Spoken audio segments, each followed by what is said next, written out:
Isiah Thomas is one of the most misunderstood and underappreciated players in NBA history. Charles Barkley, a man who knows a thing or two about being under-recognized, recently said he probably gets the least amount of respect out of all the great players in NBA history. That's not hyperbole. It's a reflection of decades of narratives that have overshadowed one of the fiercest competitors the league has ever seen.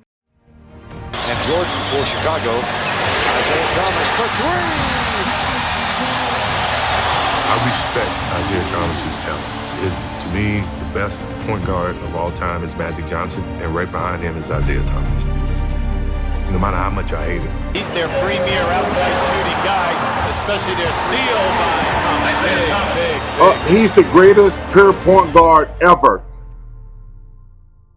There is a good reason why Thomas's legacy is so underrated, because of a few defining moments shaped by how he is remembered, and why Barkley's defense is more than just friendship, it's solidarity between two legends who know what it feels like to be undervalued.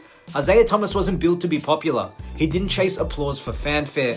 He played to win. And when he did, drafted second overall in 1981, Thomas quickly became the heartbeat of the Detroit Pistons, a team that would come to define the NBA's toughest, most intimidating era, the Bad Boys. Thomas's Pistons weren't about highlight reels or flashy plays. They were about physical defense, intimidation, and unrelenting competitiveness. In 89 and 90, Thomas led them to back-to-back NBA championships, often playing through injuries, dislocated fingers, and torn ligaments. No other point guard in history has led a team to consecutive titles without another top 50 player by his side except Steph Curry in the modern era and Magic Johnson back in the day. Thomas was a 12-time All-Star, 2-time NBA champion, Finals MVP, and All-NBA selection multiple times. His career averages 19.2 points, 9.3 assists, 3.6 rebounds, highlight not just scoring but elite playmaking. He was a flawed general who could take over a game while keeping his team disciplined and motivated. Beyond the stats, Thomas was the ultimate leader. Opponents hated him because he had a grin that provoked, a swagger that challenged, and a competitiveness that inspired his teammates. To them, he was both a nightmare and a model of resilience. Yet despite all of this, Thomas's reputation has always been complicated. In retirement, he often finds himself on the margins of conversations about the greatest players. He's omitted from documentaries, passed over in all-time lists, and remembered more for moments of controversy than brilliance. Perhaps the most infamous moment that shaped public perception was the walk-off after the 1991 Eastern Conference Finals. The Pistons were being swept by Michael Jordan's Chicago Bulls. Thomas and his teammates left the court without shaking hands. No words, no acknowledgement. The media spun it as arrogance and poor sportsmanship. Jordan, even decades later in The Last Dance, hinted the grudge lingered. Whatever he says now, you know it wasn't his true actions then. It's time enough to think about it. Or the reaction of the public that's kind of changed his perspective of it. You can show me anything you want. There's no way you can convince me he wasn't an asshole. Thomas has defended the move, pointing out that this was the standard practice at the time. In 1988, the Celtics had done the same thing after being dethroned by the Pistons. Context mattered then, but history rarely forgives certain moments while excusing others. We didn't do anything any different than the Celtics did, or the Lakers did, or anybody else did. After championship games, I don't remember teams going shaking hands. What followed was decade-long narratives fueled by selective highlights and emotionally charged storytelling. Suddenly, Thomas wasn't just a competitive leader, he was a villain in the eyes of casual fans and some media outlets. The rivalry with Michael Jordan only amplified this narrative.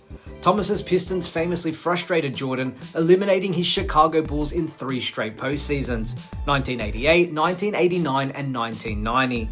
They weren't just beating Jordan, they were humiliating him with physicality, strategic defense, and psychological warfare. Because of this, Thomas and his Pistons were vilified as antagonists in what is often framed as Jordan's heroic journey. It's an unfair lens. While Jordan is celebrated for his dominance, Thomas is remembered for his defiance, despite the fact that that defiance here was brilliance.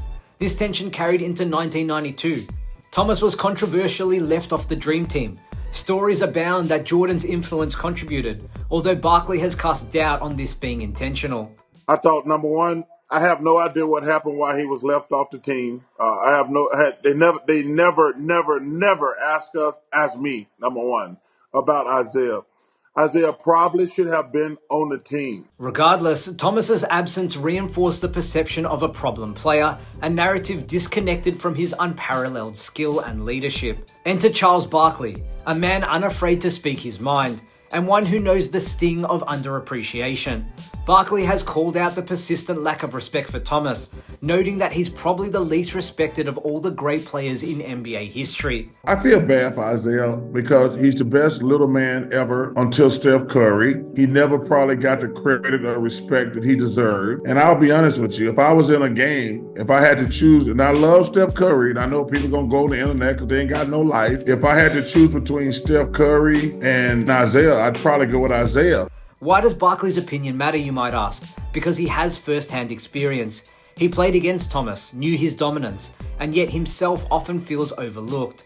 Despite being one of the all-time great power forwards, an MVP, and a Hall of Famer, Chuck rarely receives the credit he deserves in discussions around the best players that have ever lived. Barkley's solidarity isn't just friendship, it's a shared understanding. Both men's greatness have been partially overshadowed by narrative, media focus, and selective memory. That makes Barkley's defense particularly powerful. Barkley has said that the feud could have been resolved with a simple gesture, a handshake, or acknowledgement. Instead, media amplified the tension, shaping public perception for decades. It's a reminder of how fragile a legacy can be. Let's put this into perspective. Thomas led his team to consecutive championships without relying on multiple top 50 players. He defeated Bird, Magic, and even Jordan in their prime, often through injuries. He exemplified leadership, courage, and grit. Yes, stats matter, but legacy is also about impact, leadership, and overcoming adversity. Thomas's impact on the game is undeniable, yet a single moment, the walk-off, or a perception of arrogance has unfairly dominated how he's remembered. This is where Barkley's perspective resonates. Both he and Thomas show us that greatness isn't always remembered the way it should be.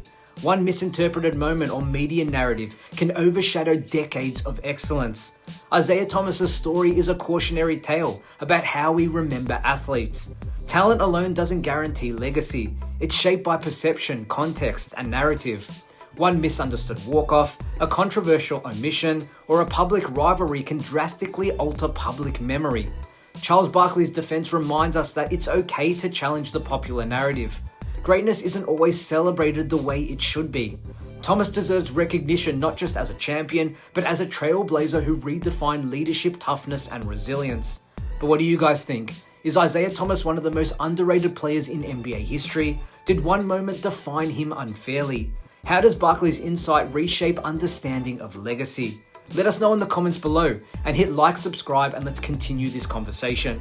Because history should be fair, even when the narrative isn't.